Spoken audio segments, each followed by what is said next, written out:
He's known as the sheriff with some great one-liners. But who is Grady Judd, the man behind the uniform? Well, we sent our own Jen Holloway to find out. And Jen, you sat down with Grady Judd exclusively to ask questions we've never heard the answers to before. Well, indeed I did, Jen and Keith. I asked him about his romantic tendencies, his most prized possession. I even found out that Grady Judd, yes, the man himself, once spent the night behind bars. My responsibility is to look out for and protect the people in this community, and I love being the sheriff every day. A job he knew he wanted, even when other kids made fun of his childhood dream. I had my guns, my cowboy hats, and I'd say, one day I'm going to be the sheriff. And all the kids in the neighborhood would laugh at me and said, they're never going to let a kid from Cumbie Road be the sheriff. Well, here I am. Here he is in this 1950s photograph, his most prized possession, a gift from his father. Little Grady on his uncle Sheriff Joe's knee with a mini deputy badge on his jacket. By the way, that's the first time I spent a night in jail, because we actually stayed in the White County Jail in Tennessee.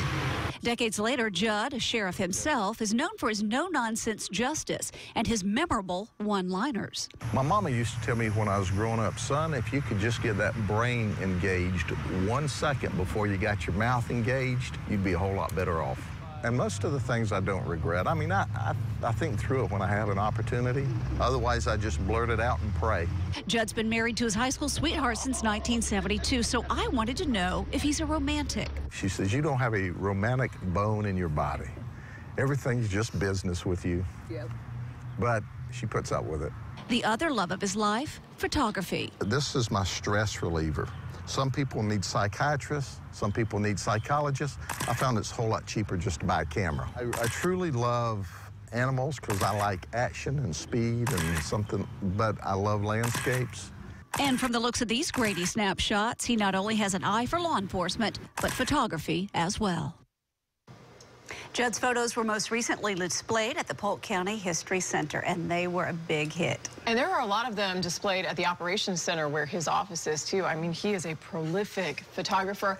Did he give you any hint in the many, many years that I covered him in Polk County? I asked him many times what he was going to do, if he was going to do anything else besides sheriff. What about retirement? Well, he doesn't really want to mention the word retirement, but he says if he were to retire, first of all, he would not go to a higher office. A lot of people have said, hey, you could run for Congress. You could do it. And they brought him the numbers to prove it. And he says, nope, I'm good. But if I do have to retire, and one day, of course, he obviously will, he says he will be happy to go back to teaching at the college level, which he did for many, many years before becoming sheriff. And spending more time with his grandbabies, I'm sure, is on the agenda. All right. Thank you, Jen Holloway. Thank you.